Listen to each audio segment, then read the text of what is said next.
बोलो ना। अरे सर थोड़ा साइड में आ जाएगा, थोड़ा साइड दीजिएगा, थोड़ा आगे आगे दीजिएगा।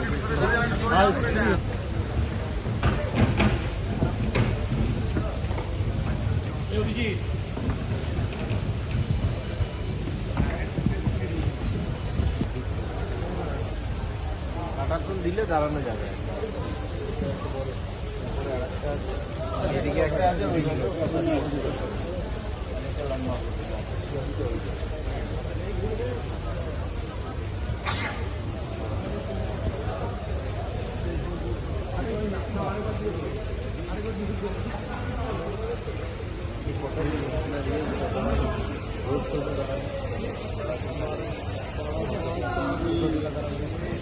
আমডাঙ্গা আর একটা জগদ্দল একটা মন্ডল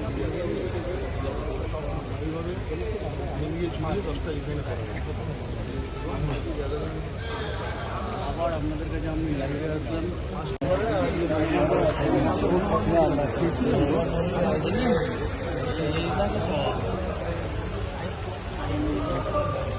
একটু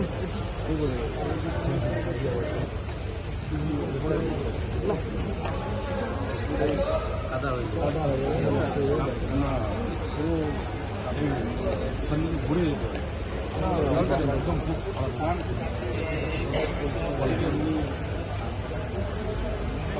দুটো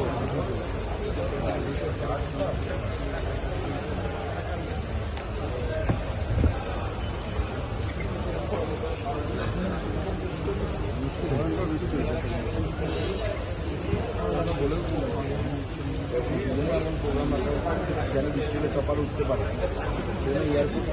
গাড়ি করে আসতে।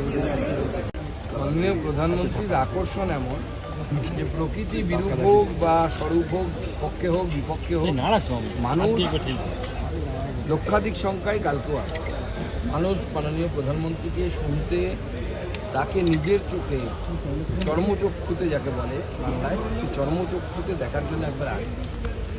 বাংলার মানুষ যতবার মাননীয় প্রধানমন্ত্রী শ্রী নরেন্দ্র মোদী এসেছেন, তাকে ভালোবাসা শ্রদ্ধা দিয়ে ভরিয়ে দিয়েছে। বাংলার মানুষের প্রতি মাননীয় প্রধানমন্ত্রী শ্রী নরেন্দ্র মোদীর স্নেহ আছে যেমন, সেরকম বাংলার মানুষেরও মাননীয় প্রধানমন্ত্রী শ্রী নরেন্দ্র মোদীর প্রতি স্নেহ, ভালোবাসা এবং শ্রদ্ধা আছে। ঘোষ এবং স্বপন সমাদ্দার এরা অভিজিৎ সরকার খুনে অভিযোগ করেছিল, চার্জশিটের নাম আছে। আজকে হাইকোর্ট থেকে 1 লাখ টাকার শর্ত সাপেক্ষে বেল পেয়েছে এবং বেশ কিছু শর্ত দেওয়া হয়েছে যে তারা ওই এলাকায় ঢুকতে পারবে না। কি বলবেন রাজ্যের বিধায়ক? রাজ্যের বিধায়ককে এইভাবে বেল নিয়ে ঘুরে বেড়াতে হচ্ছে, খুনের মামলায়। তাও আবার যদি পলিটিক্যাল মামলা হতো তাও নয় ভেবে নিতাম, খুনের মামলায় বেল নিয়ে ঘুরে বেড়াতে হচ্ছে। তো লজ্জার, এই লজ্জার মানে চরম লজ্জার, বাঙালির জন্য লজ্জার, বাংলার জন্য লজ্জার। তবে হয়তো বেল পেয়েছেন, যে ছাড়া পাবেন না।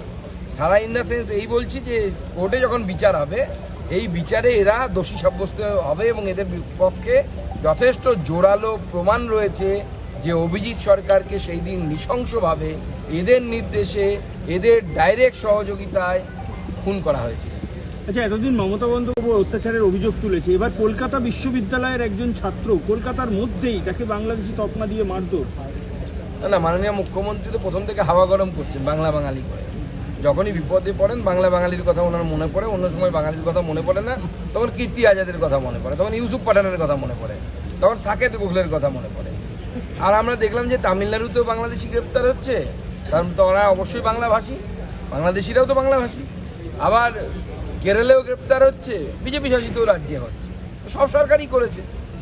আমার প্রশ্ন, এবার মুখ্যমন্ত্রী কি বলবেন যে কলকাতা বিশ্ববিদ্যালয় বাংলার সর্বশ্রেষ্ঠ শিক্ষা প্রতিষ্ঠানগুলির মধ্যে একটি, সেই শিক্ষা প্রতিষ্ঠানের একটি ছাত্র, সে যখন শিয়ালদার চত্বরে তাকে বাংলাদেশি বলে তাকে মারধর করা হয়েছে, তাকে সেখানে অপমানিত হতে হয়েছে, লাঞ্ছিত হতে হয়েছে, তখন বাংলার সিংহাসনে কে বসে? স্বয়ং মমতা বন্দ্যোপাধ্যায়, যিনি বাংলা বাঙালি নিয়ে বড় বড় কথা বলছেন।